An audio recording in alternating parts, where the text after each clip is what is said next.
It is Friday at Origins Game Fair, and I am with the Podfather himself, as well as the man you can thank for all the planetary terraforming games that are now on the market, Stephen Buonocore from Stronghold Games. And it's great to talk with you. Really Last great being year, here, man. we talked. We did. And it was a fun interview. We joked around. I was joking that you were a Howard Hughes-esque person who never emerges and speaks to anyone. No, never. And no audio. No it audio. was complete wash.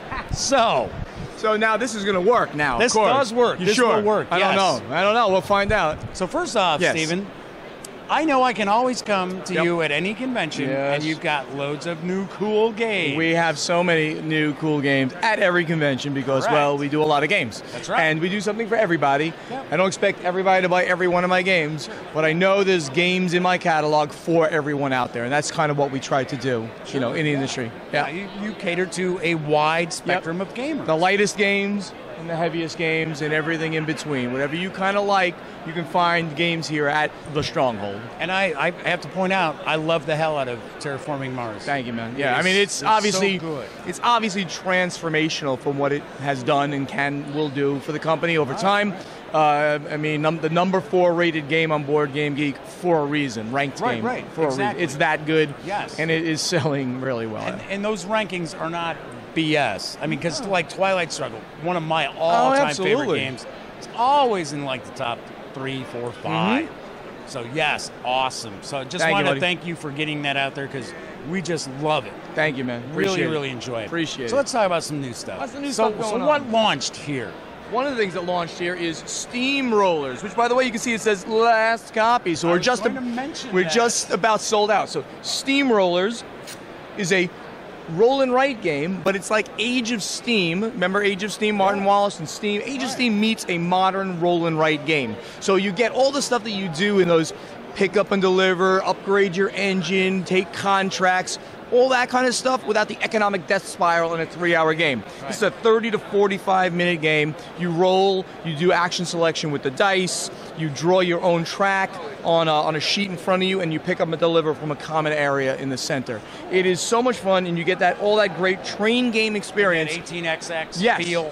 Absolutely, in 30 to 45 minutes. Oh, with nice. lots and lots and lots of replayability, because there's many different modes to play the game in as well. So you Steamrollers. can be a real beer in about 45 minutes. That's right, Sweet. absolutely. Then you've got Gold Fever. Gold Fever, everyone likes it. Look at how cool this box is. Looks like a cigar box. I mean, we did that on purpose because it really stands out. It's really different than like anything on the shelf. So in Gold Fever, by the way, a game that Tom Vassell hates, hashtag Tom Vassell doesn't like fun, it's trending on Twitter. Why right does now. everybody always got to throw a shout out to Tom No, Vassell not- in my video? I'm throwing an anti-shout out to that guy. I know. I'm kidding. No, Tom and I have this great love-hate. We love each other. Relationship. It's a gag. It's Oh, like, we do. We love each other. But he doesn't hate. He really says he hates the game. I'm like, really? yeah, he really Okay. hates the game. So I'm like, everybody who plays this game with me or with anybody who likes fun loves this game. So hashtag Tom Vassell doesn't like fun. Right. And if you check this game, you'll love it. So in this game, Tom Vassell, no fun. Tom Easy Vassell, yeah, hashtag. there you go. There you go. Tom Vassell, no fun. in this game, oh, by the way, this is the ultimate bar game. Why do I call it that? Because you can play this game Maybe anywhere. that's why Tom doesn't like it. Yeah, maybe that's That the is a reason. possibility. He heard me say that. He said, "Oh, I can't do that." You can play this game anywhere. Sit down on the floor right there. Play the game. Play it at a bar. Or Play at a actually, restaurant. You can't see it. There are people surrounding us who are playing Or this playing on it the floor. all over the floor. Like, oh, well, maybe not. Okay, but in the game, there's these 5 like burlap-looking sacks with these acrylic crystals, big chunky acrylic crystals. The object of the game is in turn order. You're going to try to pull out the gold that's in your bag, but it's push your luck. So if I pull out a piece of gravel, that's not good. If I pull out some gold, I can stop that turn, bank that gold, and then take the gravel and seed somebody else's bag with the crappy stuff. So you're kind of like seeding people the crappy stuff in your bag while trying to hoard the gold and get those 5 out there. There's a potential for a little speed round, so everyone's got to like watch to see what's going on.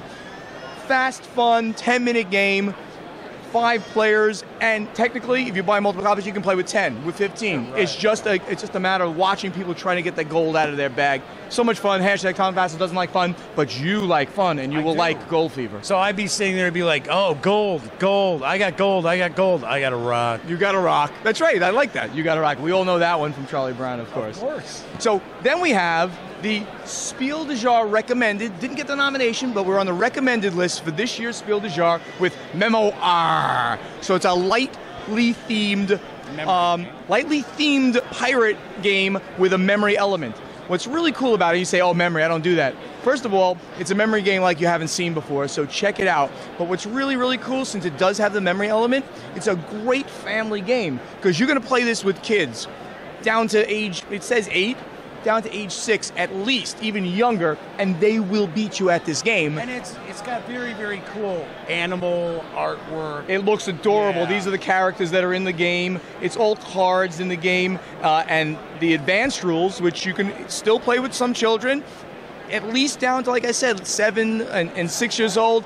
5-year-old was playing this and beating the parents. The animals have different actions so it adds to the game, adds an extra mechanic to the game. Or you can just play it with just the simple memory version of the game too.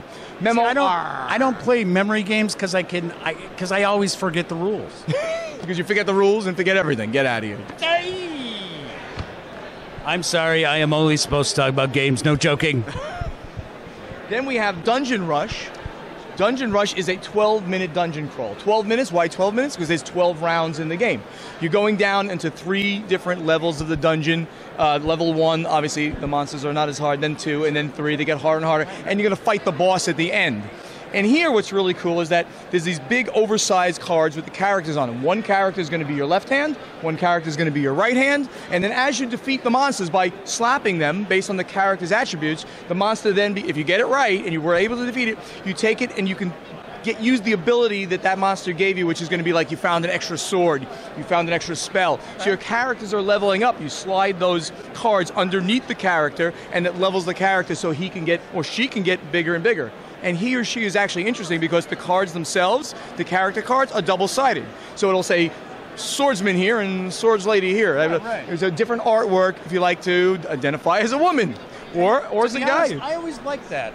And there are companies out there that will do that with the player mats or player cards. Absolutely. Where they will have just different genders on each side. I think that's fantastic. You want to play with your kids and you want them to be, you want your girl to be a female character, boom, it's right there. Right. So, plus, if you have a group of women gamers and say you got 4 or 5 gamers, yep. A lot of times they don't want to be playing a male character, so I love that. Yeah, we did that on purpose, and it's really great. Again, 12-minute dungeon crawl. It gives you that cute little dungeon feel with a little bit of speed and a little bit of perception. And that includes 125 miniatures, I believe. 125 miniatures. Not quite. And then a similar idea is Whoosh Bounty Hunters. In Whoosh Bounty Hunters, you are capturing, we don't say killing monsters here. This plays from 2 to 8 players. It makes it a nice little party game. And you're capturing these monsters that are invading your town, but you're capturing them, relocating, not killing them. And they're really adorable. Catch and release. And they're really adorable. Really, you see the jackalope here on the cover. He's really adorable. Things like this, these cute little monsters. If I remember correctly, aren't there 3 levels of a species of each? And the artwork is different for each one. Very good. Yeah, so you have the little baby crabby kind of guy, then you have the bigger one and the larger one. Right. And each one's going to be worth more and more points. And the way that the game works is that there's 3 of them on the table, and then in turn order, everyone turns over a card in front of these square cards. And each one of those cards has a weapon on it. So this might be a bow, this might be an axe, this might be a spell. And then when you see this crab character might need the spell, the axe, and the sword, when you see that combination in front of people, you smack it, I got it, and then I can keep it, and then the person with the most at the end is going to win, and the most points, because they're worth different number of points. And if you got it wrong, he's going to be not negative points to you at the end of the game. So really great, nice party game, because it goes to bigger counts of players, 2 to 8 players. And the winner of this receives the Boba Fett Award. You're full of these ridiculous jokes today. That's your thing. I always throw singers out. But they're nice ones. They are. I'm being mean. No, you're wonderful. You're a great guy. That Elliot Miller guy, he's a... Oh, man. Jeez. Voice of E? Oh, if I hear that voice one more time. Oh, my God. Voiceofe.com. Hey, Elliot, how's it going? Good to see you. Elliot's doing camera work. Hi, Elliot. And then the big heavyweight, and it's really heavy as in weight of the game as well. Oh, wow. That's got heft, too. Yeah. Is Noria.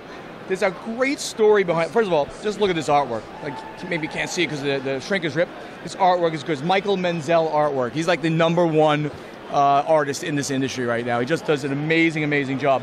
But the story behind this game is great.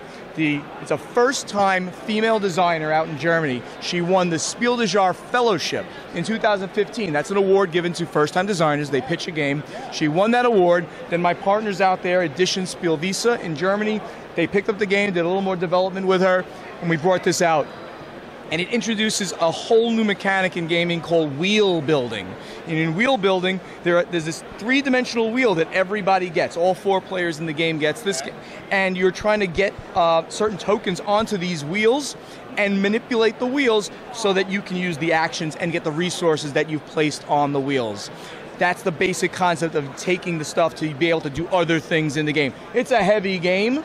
Is it kind of a fantasy setting? It is a sort of a sci-fi steampunky kind of thing, because these are like floating cities. Right. So you got a little bit of both going on there, floating cities, and that's kind of steampunky kind of look with these ships and things like that. So it's thematic, not necessarily abstract. It is. It is a little more abstract, I would say. It's not truly a thematic game because it is a heavy Euro. So it's they're abstracting. She's abstracting it. She could have had a different, but it's a cool theme. And in our expansion, which we haven't announced yet, but we're probably going to be doing expansion next year, we're probably going to add more of the theme into this game with some more elements that will bring that portion of the game out. So 2 years from now, when all the rage are wheel building games, we'll know wheel building. For that. That's right. And you got to take a look at that. I hope the B-roll, I will you guys will do something, because it looks so good when you see it on the table. Not only this art, but the rest of the art. It's this huge, long center board that everybody plays on and things like that. So very, very, very cool. And that's Noria.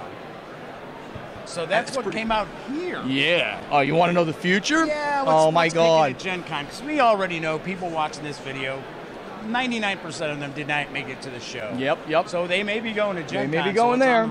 So we got a lot coming out of Gen Con. We have some, we'll mention terraforming because, everybody wants to hear about that. We'll have the 3rd expansion for terraforming called Prelude coming out of Gen Con. Adds another Prelude deck of cards. Special when you draft your corpse, you draft Prelude cards too. And they're going to basically jumpstart the economics of the game. You know, it's sort of slow in the beginning. Boom, you're going to get these like 2 big advantages right in the beginning of the game to make things start flowing. So it'll cut down the game time about a little bit, maybe about 15 minutes. But really the basic premise of the game is to give your corporation a little more differentiation from the other corporation, exactly. And that jumpstart to get things going. Right. So that's one cool thing. On the tables here, hopefully you'll do some B-roll over here. We have Paper Tales coming out end of July and into August. We are doing a special thing with friendly local game stores for Paper Tales. But in Paper Tales, it's like a civ building game where you're drafting cards and then placing those cards in front of you to build your civilization. So it's a little bit of Seven Wonders, but with more interaction between the players. And you're using resources to build buildings, and all of your units, which is a really cool new mechanic game, your units age in the game. So you place these tokens on them. So they're, by definition, they're only going to last one of the 4 eras in the game. Sure, okay. So it's a fantasy version, so it's a fantasy civilization. Very cool. And then next to that one, we're showing them on the tables here. Sorry you can't see them, but they'll do the B-roll.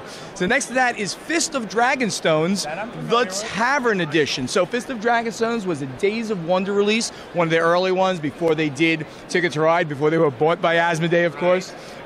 They came out with that as a Bruno Faiduti, Michael Schacht game. And it was one of those early auction games. We have done more development on the game. There's 3 times the number of special characters in the game than the original.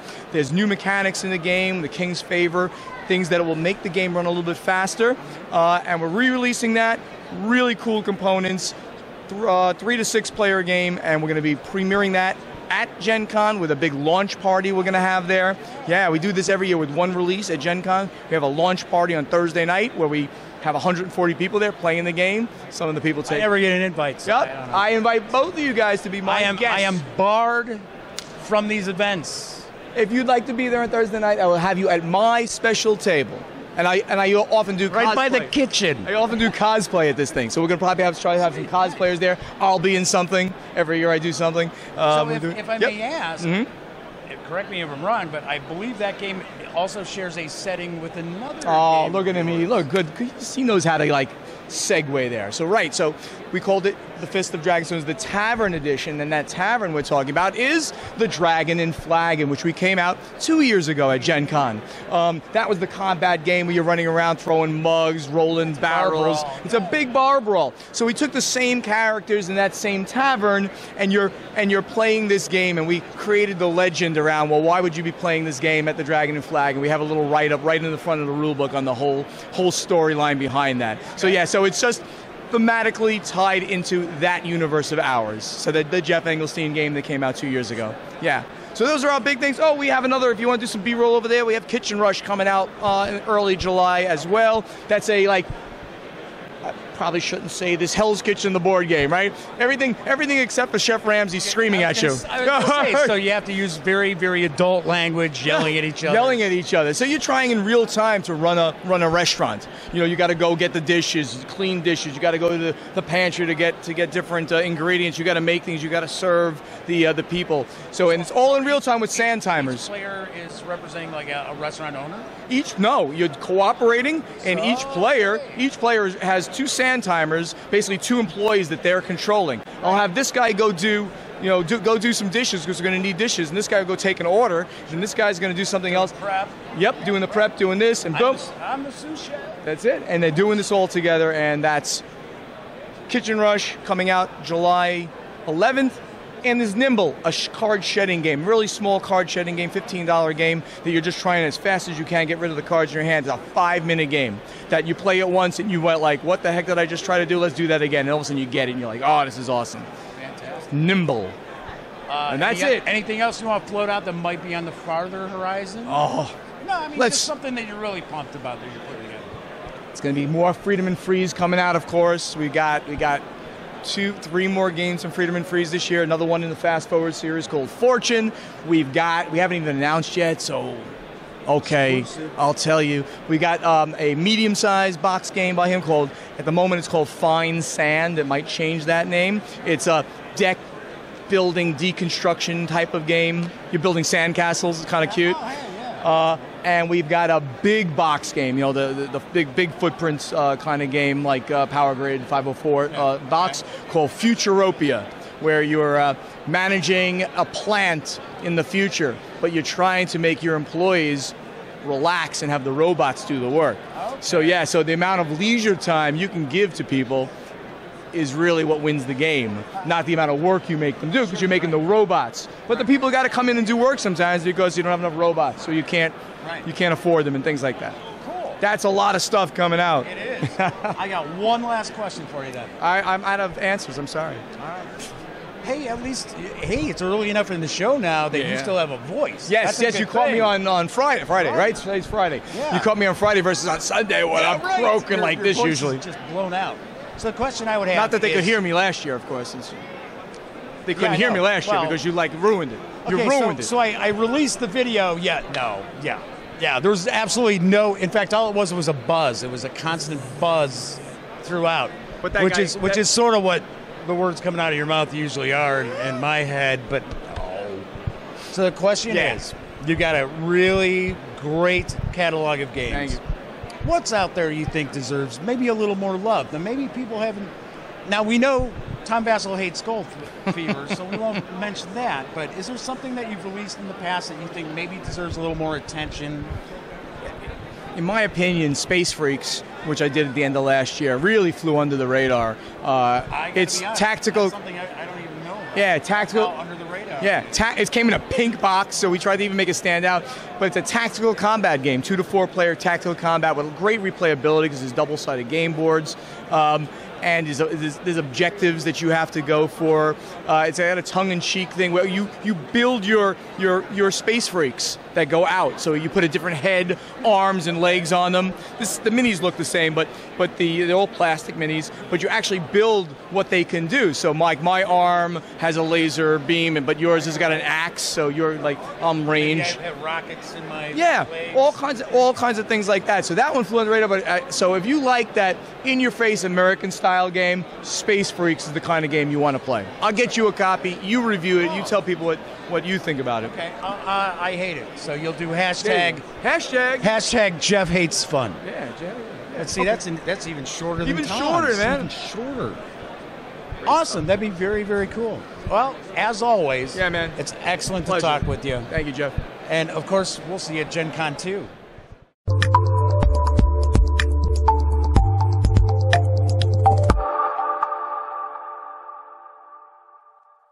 Thanks again for watching The Daily Dope, presented by The Gaming Gang.